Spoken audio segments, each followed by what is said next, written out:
Alors nous voilà dans Illustrator, et donc la première chose à faire, c'est de créer un nouveau document. Donc, créer nouveau. Au niveau des dimensions, on peut partir sur un web large 1920 par 1080. Ensuite, ces dimensions peuvent être changées et ça n'a pas vraiment d'incidence sur la suite du travail. Donc on va partir là-dessus. On vérifie qu'on est en RVB, en 72 dpi, et on peut donner tout de suite un nom à notre document. Donc on va l'appeler Kamehaus isométrique, par exemple. Donc on valide.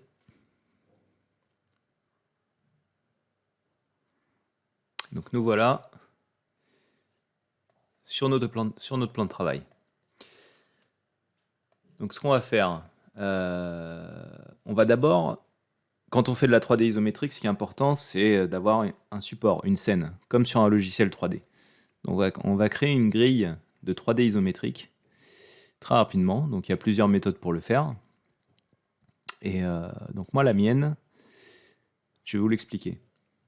Donc déjà, on peut dézoomer un petit peu. Alors un premier raccourci, et il faut savoir que dans cette formation, je vais utiliser beaucoup de raccourcis clavier, parce que ça fait quand même gagner beaucoup en efficacité, c'est quand même très pratique, on gagne du temps.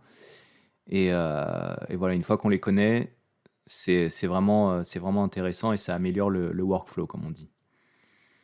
Donc pour dézoomer, si vous avez une souris, vous pouvez maintenir la touche Alt et utiliser la molette, et ça vous permet de zoomer, dézoomer. Et sinon, bien sûr, vous l'avez dans la palette d'outils à votre gauche. Donc première chose, pour créer la grille de 3D isométrique, on va utiliser l'outil ligne. Donc on va tracer une première ligne sur la gauche du plan de travail. Donc pour la maintenir parfaitement verticale, il suffit en traçant de maintenir la touche Shift appuyée. Vous pouvez la faire après en diagonale, à l'horizontale, à la verticale. Et vous êtes sûr, peu importe la position de votre souris, d'avoir un trait qui a la bonne inclinaison. Donc ensuite, ce premier trait, donc on va déjà vérifier ses paramètres. Donc on peut lui donner une couleur, donc noir par défaut. Et ensuite, une graisse de contour. Donc on peut tout de suite lui donner une épaisseur un peu plus fine, qui va permettre d'avoir une grille un peu plus fine. Et ensuite, cette première ligne, on va la dupliquer. Donc on va la dupliquer à l'aide de la touche Alt. Si vous maintenez la touche Alt sur un élément dans Illustrator, vous avez cette double flèche qui apparaît. Et dès lors que cette double flèche apparaît, ça veut dire que vous pouvez dupliquer un élément. Donc ensuite, vous cliquez, vous maintenez la touche Shift pour le dupliquer de façon rectiligne. Alors, on va la mettre à peu près à cette hauteur-là, enfin à cette position-là. Et ensuite, ce qui est intéressant de connaître, c'est également le raccourci CTRL-D. Alors D pour Duplicate, et ça va permettre de dupliquer l'action que vous venez juste d'effectuer. Là, en l'occurrence, on vient d'effectuer une duplication à la main de notre trait. Donc avec CTRL-D, et en maintenant appuyer ce raccourci, on peut dupliquer notre ligne jusqu'à l'autre côté du plan de travail.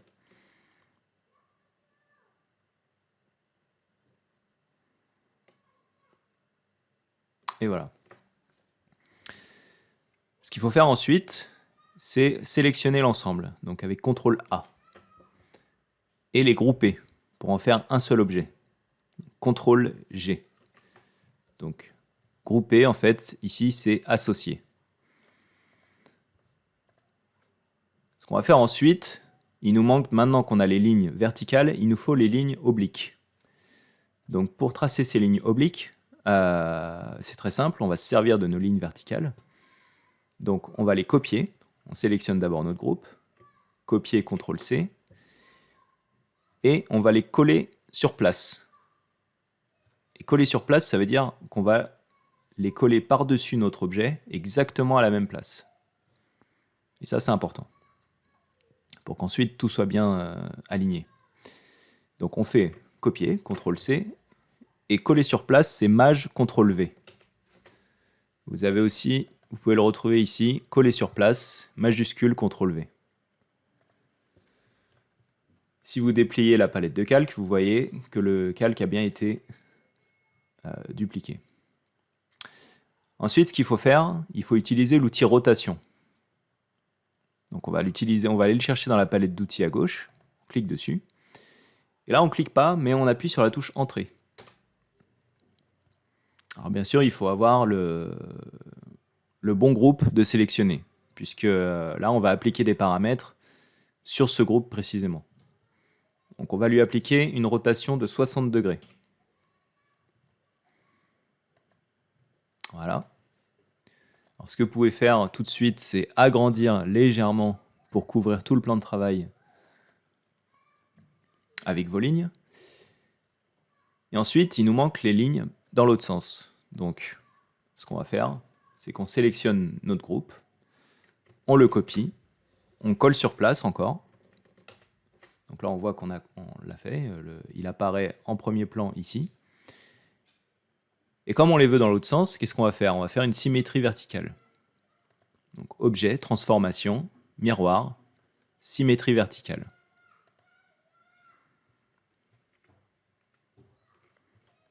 Alors il arrive parfois, qu'en faisant ça, les lignes horizontales, les lignes verticales ne soient pas exactement centrées. Ça arrive, mais c'est pas très grave. Donc il suffit, avec les flèches directionnelles, de les replacer. Et là, on est bon. Donc là, on a une grille qui est parfaite. Maintenant, c'est isoler cette grille par rapport à notre plan de travail. Alors comment on fait ça? Déjà, il faut créer un seul groupe avec tous ces groupes de grilles, tous ces groupes de lignes. Donc on va faire CTRL-A. Donc comme ça, on sélectionne tout d'un coup. Et on va refaire un groupe, un seul élément, avec toutes ces lignes. Donc un groupe avec notre grille. CTRL-G. Et ensuite, pour isoler, ce qu'on va faire, on va utiliser un masque d'écrêtage. Donc le masque d'écrêtage, on l'a aussi dans Photoshop. C'est avec une forme, n'importe laquelle. On peut isoler une partie de notre illustration. Donc là, je vais utiliser l'outil rectangle. Je me place au-dessus de mes grilles. Et je recouvre la zone que j'ai envie de laisser apparaître.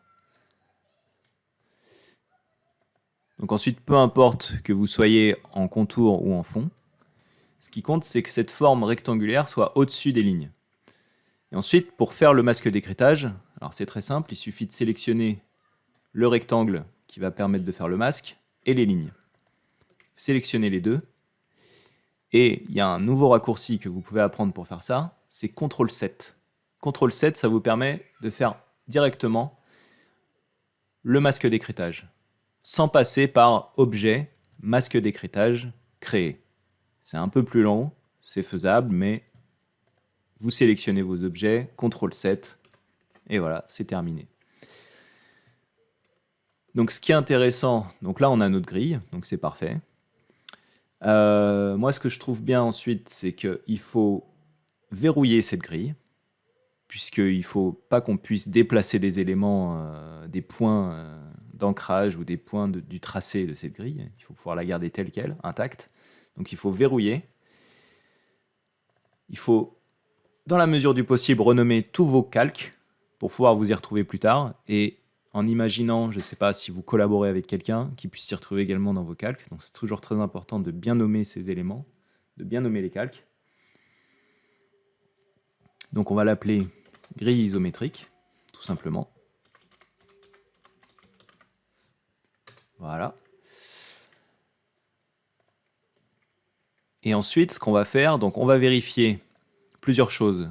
Qu'on est plutôt sur le magnétisme du point plutôt que du pixel, puisque c'est ce qui va fonctionner avec cette grille. Et on va vérifier qu'on a bien les repères commentés. Ça, c'est très intéressant, puisque ça permet vraiment de se placer et de voir où on est tracé, voilà, avec le magnétisme. On peut suivre vraiment notre position sur la grille. Et ça, c'est intéressant. Et ce que moi, je pratique souvent, c'est que je masque le plan de travail. Parce que je me sens un peu étriqué sur ce plan de travail. Donc ce que j'aime bien faire, c'est masquer les plans de travail. Et là, on se retrouve sur un grand espace blanc. Et c'est beaucoup plus agréable pour travailler. Donc voilà, on a notre grille. Et on va pouvoir passer à la suite.